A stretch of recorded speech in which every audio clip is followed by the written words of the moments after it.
G'day guys, welcome back to In My Shed. I'm BC. Bit of a quick follow-up from the last video. It's only the next day, but I've had a couple of comments and I realise I didn't put all the info in there. I'm assuming that everybody's had a bit of a basic go, but there's a couple that haven't. And for those that don't grind their own tools, I urge you to start. Even simple things like learning to sharpen chisels and drills on a bench grinder is a good start, and the more you do of that kind of offhand grinding, the less fear you're going to have of machine grinding. So it makes sense to do so. I'll zoom you in shortly to the tool and cutter grinder and give you a look at how I set up for the angles and show you a little, an accessory block that makes the whole lot fairly more rigid than what you get as standard. Bring you back shortly.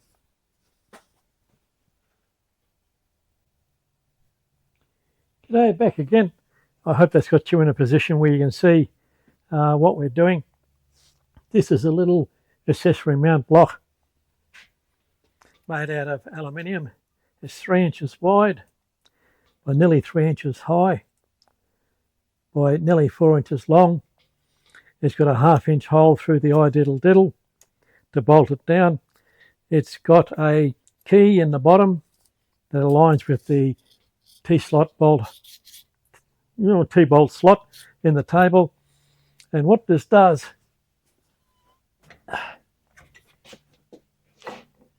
instead of using the standard mount bracket, it gives you a much higher height over the table or grinding wheel to work because the pivot point is down slightly lower, and it provides a bit more rigidity.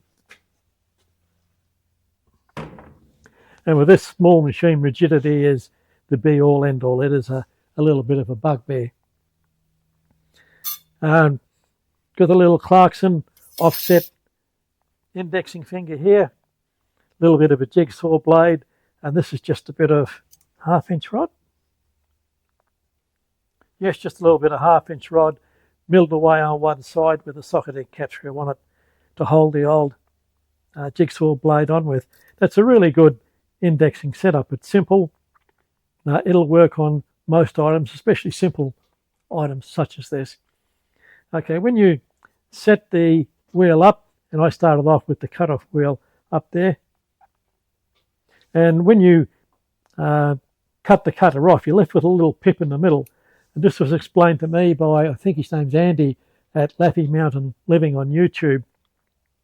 If you want to split the cutter to make one edge long, as I have with this cutter, and it's hard to see there, but you line the cutoff wheel so it's just to the right of the pip. You want to take about half the pip off, and that starts you off with your master tooth being a little bit extended past the cutter, and it gives you somewhere to aim when you're gulleting the other three sides. So all you do is loosen up the bracket, swing this around, eyeball it, and I took a couple of cuts and I did damage the front on a couple of the teeth, but it doesn't matter because I haven't ground the clearances yet, and I'll be taking probably 1/2 millimeter as I bring that down. Now the next thing to do is to set the angle of the face of the cutter to the wheel, and I did a bit of researching there. There's a couple of different opinions, and mine of course is always the most important, but the rule of thumb is for cutters up to 1/2 inch, it's 35 degrees, and that's 35 degrees off the horizontal for the face or the end of the cutter. And for cutters greater than 1/2 inch, 45 degrees. And to me, by the look of the cutter, not trying to usurp the manufacturers, 45 degrees is quite ambitious because you finish up with quite a wide grind there, and it gives you much less support for the cutting edge. So I'll stick with 35 degrees.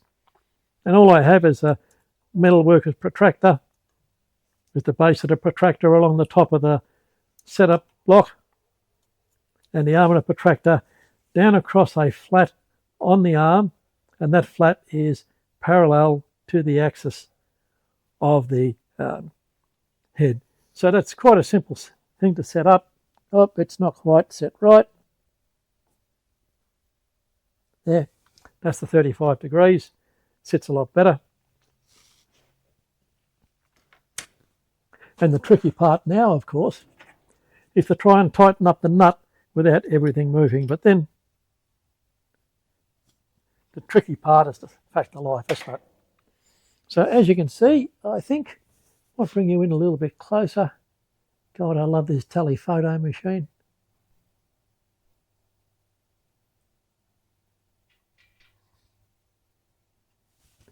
Okay. As the wheel traverses, the work traverses underneath the wheel, this face of the wheel is up against the edge of the slot you put in with the cut-off wheel, or if you're doing all of the grind with this wheel, just to the right of the little pip. And the chamfer side, the bit that is a little bit on the shiny, because this is what they've been doing with it, will grind this section here. And that section there is where the grinding wheel escapes into when you're grinding the secondaries. Without that, you finish up with a big lip at the back end, and it's not so good. So the setup is not that difficult. Now to set the height, and I'm very lucky that Clarkson has a height adjustment on it, I just run the cutter through under the wheel and feel with the wheel until it just starts to grab. I know that that's where I should start grinding. I then raise the head a couple of thou, start the machine and run it through. And when you've got the wrong wheel, like some dopey old bloke had, a couple of thou is just terrible. You can't grind with that. But once you've got a good diamond wheel, the rigid setup, ready to go, you can take 3 or 4 thou at a cut. Don't push it in and feed it fast. Just feed it a little bit gentle. And this is a little bit different to cutting off the cutter, where I said you should always be left of centre at a cut-off wheel. This is a different operation. It is in a drag situation, which means the wheel is going across the top of the work and away from it, but you're limiting the amount of infeed. If you're coming in from the left-hand side of the wheel with a cut-off wheel, you grind a flat on the work and it slips out from your fingers. It immediately engages from the depth of the flat. And if it's 15 or 20 thou, it might just be a little bit too much for the rigidity of the setup, and you could get a minor kaboom. So that's how I gulleted this cutter. It indexes, and believe you me, it indexes easily and yet quite rigidly. As long as you get the indexing finger into the flute, just in from the edge of the cutter, that it gives it a good flat point for the finger to go into, and have the finger either in line, that's with the cross section, in line with the cutter, or a little bit lined up with the flute. That'll make it sit even better. Now the end of the finger is ground with a slight radius. That's all that's required there. So with this job, I'm just going to swap back to a cut-off wheel. There's a couple of the gullets just need to be taken through, another millimetre or so to join up in the middle, and then I'll just merely grind the primary and secondary clearances, and that's the cutter finished. So although it's very, very daunting to start with, and believe you me, trying to figure out an annular cutter was a bloody great big ask, it's not all that hard to do. It's not going to, break your muscles. Just be awful careful with yourself. And I will say this, that the evacuation or the vacuuming of the job when you're doing carbide is really necessary. Boy, the first day when I didn't have it, I came away with a foul taste of the shit in my mouth. Okay, I'll do a bit more grinding, and if I see anything that's interesting, I'll bring you back in. Okay, guys, just thought I'd bring you back again. There is an alternative, and that's what the fellow at Lappy Mountain Living uses. Instead of having the cutter cranked back at that 35 degrees, he has the cutter horizontal and a lot higher up the wheel, and he uses the radius of the wheel to form the gullet in there and bring it up to a point at the pip in the centre.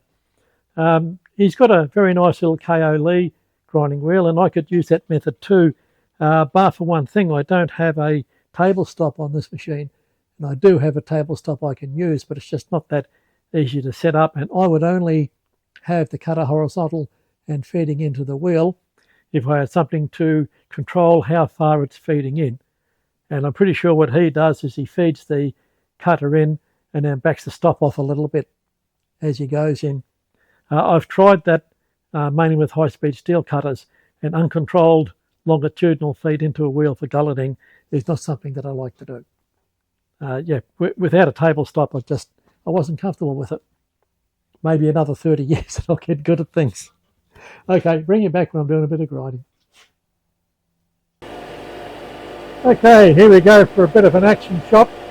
You can hear the Starship Enterprise whirring away in the background. This is my Haro till and cutter grinder, and we're going to give it a go with some carbide cutter grinding. And we've got the GoPro up there as well.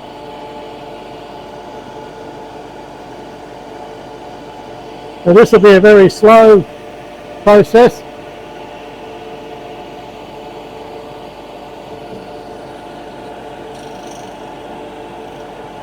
Touch off. We've got positive indexing on this machine, so it's a little bit slower.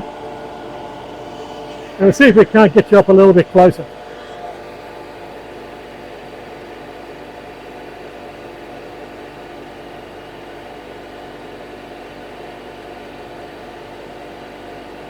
There we are, that looks good.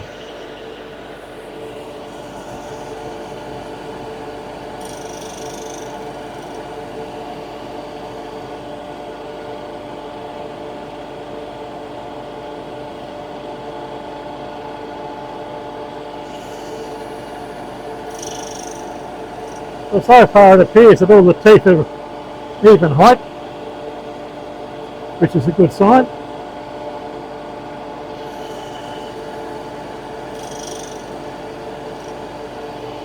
We'll feed in a couple of hundredths of a mil.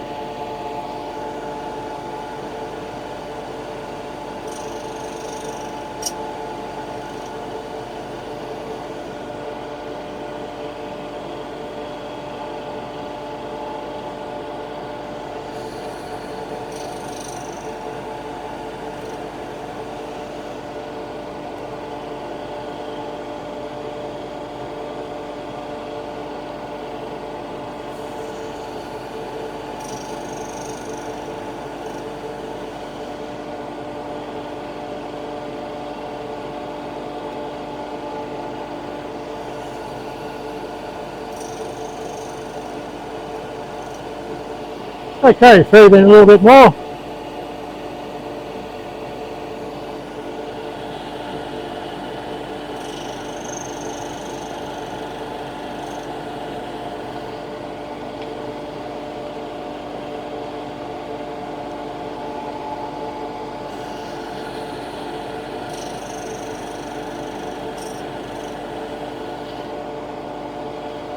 We'll do a little bit on the inner part of the tooth first, because we've gone from a square end and we're putting a 2-degree lead on it.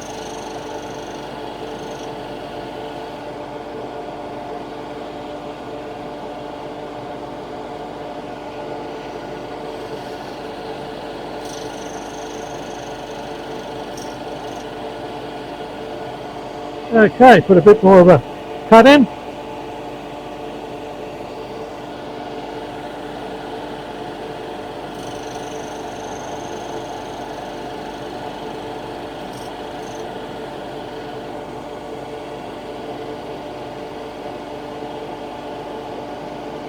And this is the longest tooth going in now.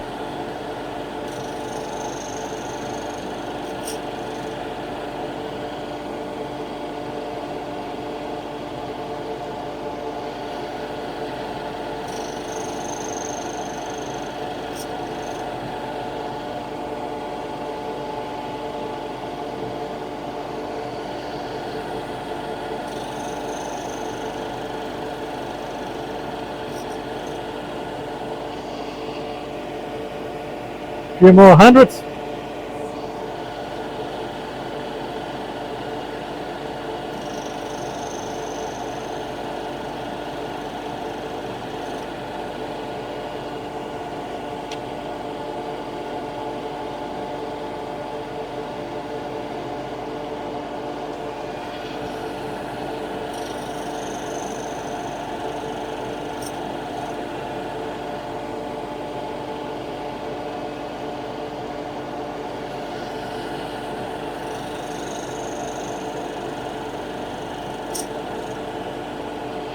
With a big grinder like this, there's less feel and more trust the numbers.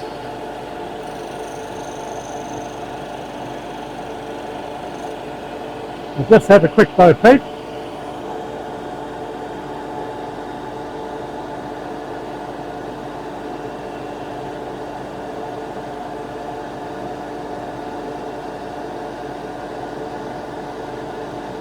Yep, we have a little bit further to go, but it's looking good so far.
We haven't quite gone all the way, a little bit more.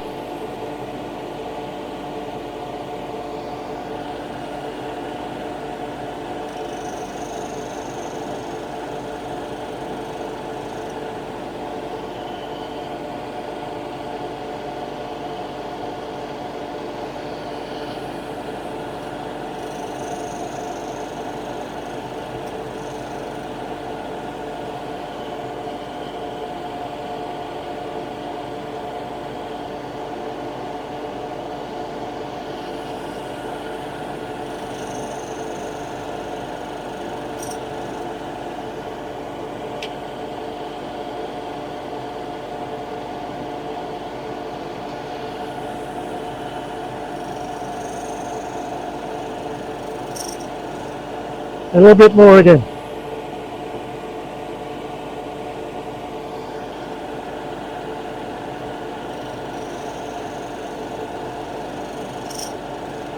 That looks like we're starting off in the right place.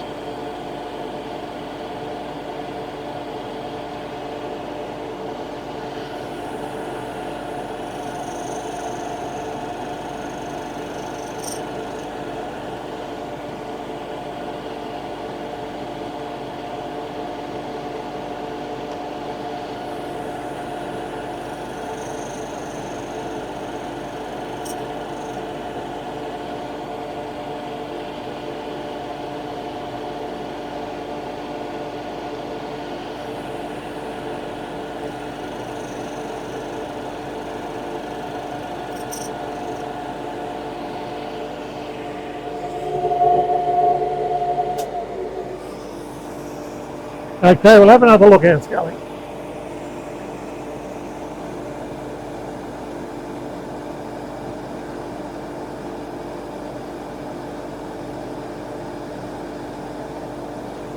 We need a bloody torch on this one.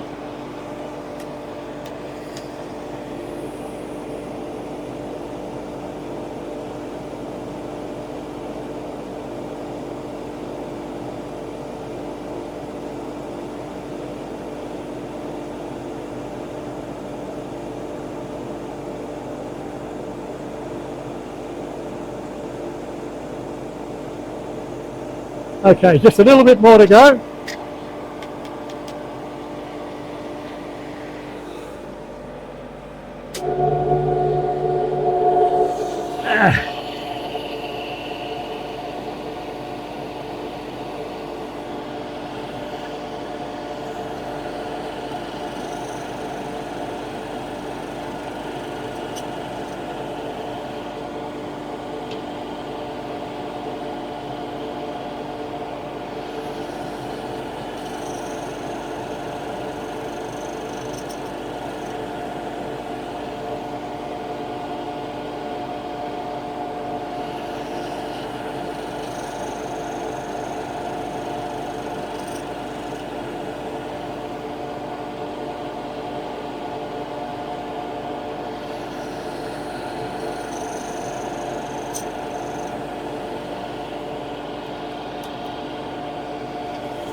Okay.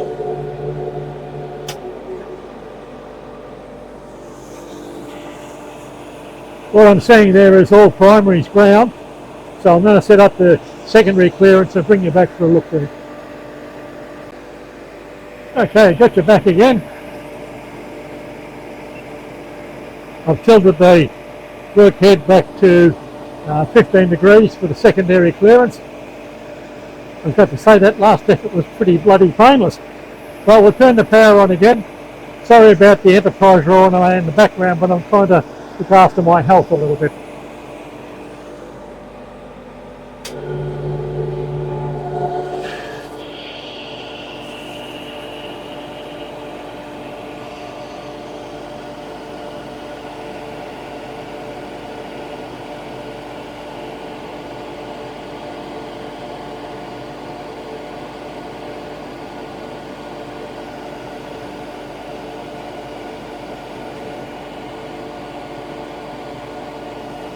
I'm feeding in about 1.5 hours at a time.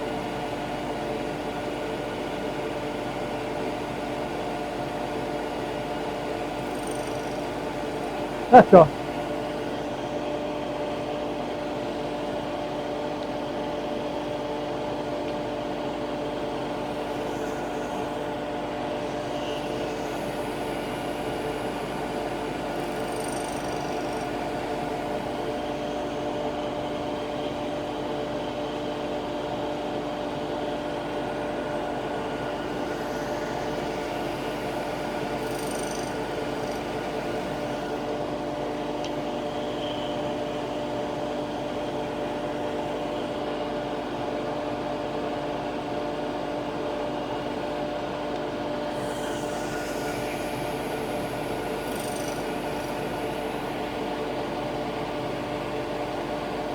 Give it about another 2,000.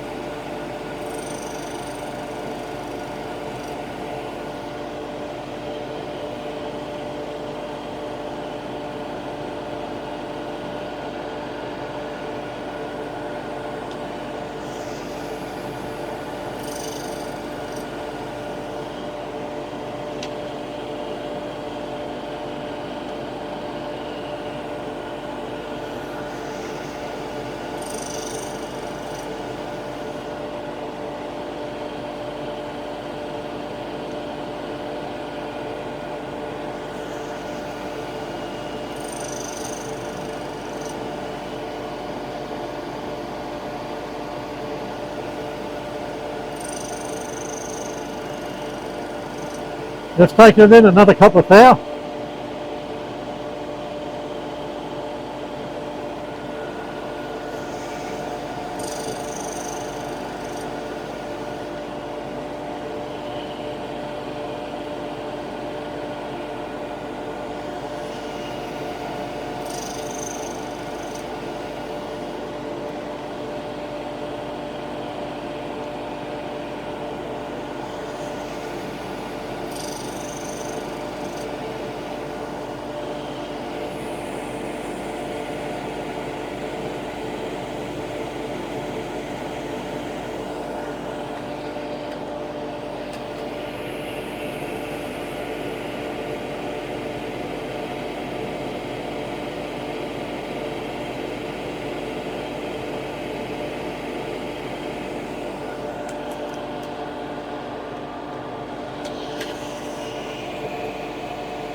There we go again.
That'll do me for now.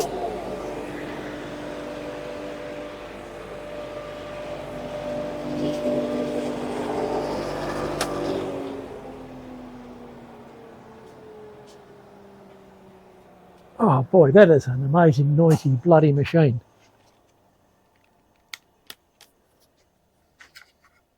And to think he had that in a suburban garage.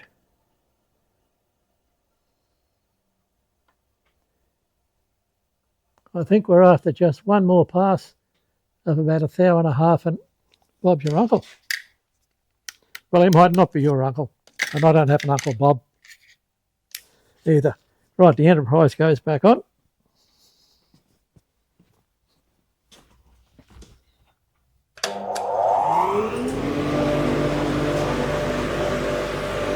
I'm giving the start capacitor a bit of a hurry up, so I wouldn't be surprised if it doesn't blow up and frighten shit out of me.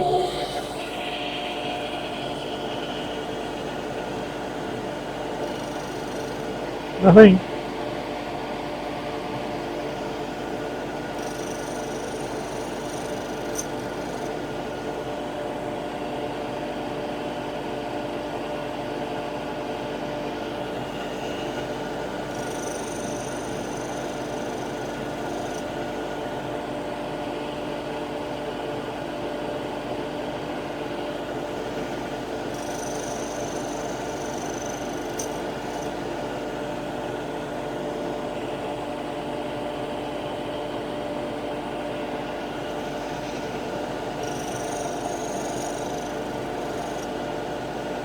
Okay, I think that'll do for now.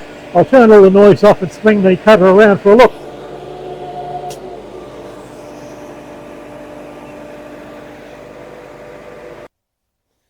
I hope you can pick this up. I wanted to hold it in the chuck, but I just can't swing the head around. Yeah, it's still hitting on the mount bolt.